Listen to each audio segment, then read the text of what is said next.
आपने महसूस किया होगा कि जो लोग अच्छे कर्म करते हैं वो परेशान रहते हैं, वहीं जो बुरे कर्म करते हैं वो खुशी से रह रहे होते हैं।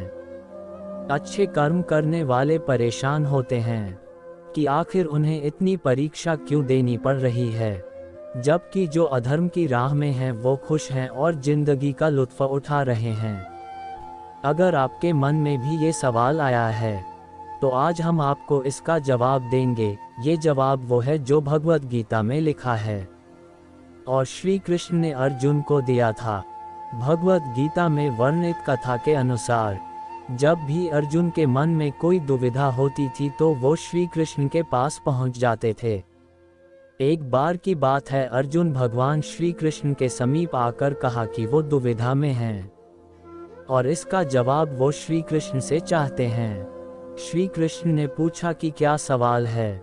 अर्जुन ने कहा, मुझे ये जानना है कि अच्छे लोगों के साथ हमेशा बुरा ही क्यों होता है, वहीं बुरे लोग खुशहाल दिखते हैं। अर्जुन के मुंह से ऐसी बातें सुनकर श्री कृष्ण मुस्कुराए और कहा, मनुष्य जैसा सोचता है और महसूस करता है वैसा कुछ नहीं होता है, बल्कि अज्ञानता की वजह से वो सच्चाई नहीं समझ पाता है। अर्जुन उनकी ये बात समझ नहीं पाए। इसके बाद श्री कृष्ण ने क्या कहा वो जानते हैं।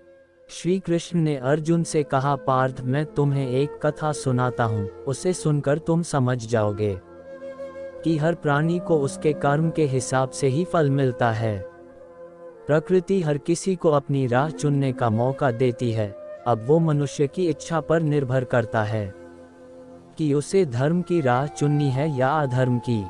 कथा शुरू करते हुए श्री कृष्ण ने कहा, एक नगर में दो पुरुष रहा करते थे। एक पुरुष व्यापारी था जिसके जीवन में धर्म की बहुत महत्ता थी। वो पूजा पाठ में यकीन रखता था, वो हर रोज मंदिर जाता था और दान धर्म भी करता था और हर रोज भगवान की पूजा करता था। वहीं दूसरा पुरुष बिल्कुल विपरीत था, वो हर रोज मंदिर तो जाता था लेकिन पूजा करने नहीं बल्कि मंदिर के बाहर से जूते चप्पल चुराने। उसे दान और धर्म से कोई लेना देना नहीं था। समय बीतता गया और एक दिन बहुत जोर की बारिश हो रही थी, इस वजह से मंदिर में पुजारी के अलावा कोई नहीं था। ये बात जब दूसरे पुरुष को पता चली तो उसने कहा कि ये सही मौका है मंदिर का धन चुराने का। पंडित से नजर बचाकर उसने मंदिर का सारा धन चुरा लिया। उसी समय धर्म कर्म में विश्वास रखने वाला व्यक्ति भी मंदिर पहुंचा। दुर्भाग्य से मंदिर के पुजारी ने उसे ही चोर समझ लिया और चिल्लाने लगे। वहां लोग एकत्र हो गए और उसे बहुत मारा। किसी तरह वो बचते बचाते वहां से निकला तो दुर्भाग्य ने उसका साथ वहां भी नहीं छोड़ा। मंदिर के बाहर वो एक गाड़ी से टकरा गया और घायल हो गया। फिर वो व्यापारी लंगड़ाते हुए घर जाने लगा तो रास्ते में उसकी मुलाकात उस पुरुष से हुई जिसने मंदिर से धन चुराया था। उसने कहा, आज तो मेरी किस्मत चमक गई, एक साथ इतना सारा धन मिल गया।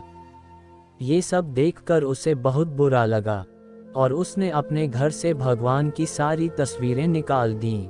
कुछ सालों बाद दोनों की पुरुषों की मृत्यु हो गई।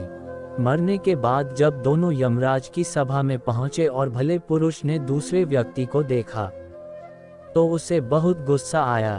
उसने क्रोधित होकर यमराज से पूछ ही लिया, मैं तो हमेशा अच्छे कर्म करता था, दान में विश्वास रखता था, उसके बदले जीवन भर मुझे अपमान और दर्द ही मिला और इस व्यक्ति को नोटों से भरी पोटली, आखिर ऐसा भेदभाव क्यों?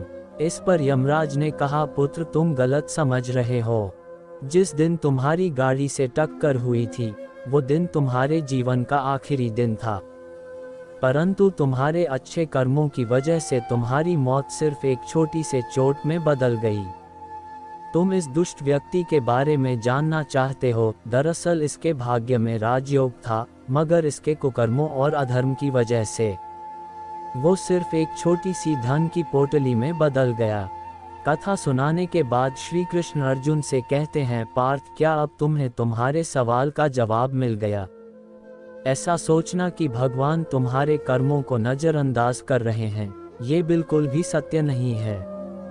भगवान हमें कब क्या किस रूप में दे रहा है, मनुष्य को समझ में नहीं आता है। मगर आप अच्छे कर्म करते रहें तो भगवान की कृपा हमेशा बनी रहती है।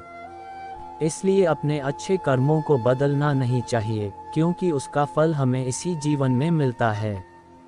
इसलिए मनुष्य का फर्ज है कि वो हमेशा अच्छे कर्म करते रहें, क्योंकि श्री कृष्ण ने गीता में भी बताया है कि किसी के द्वारा किया गया कर्म बेकार नहीं जाता है, चाहे वो अच्छा हो या बुरा।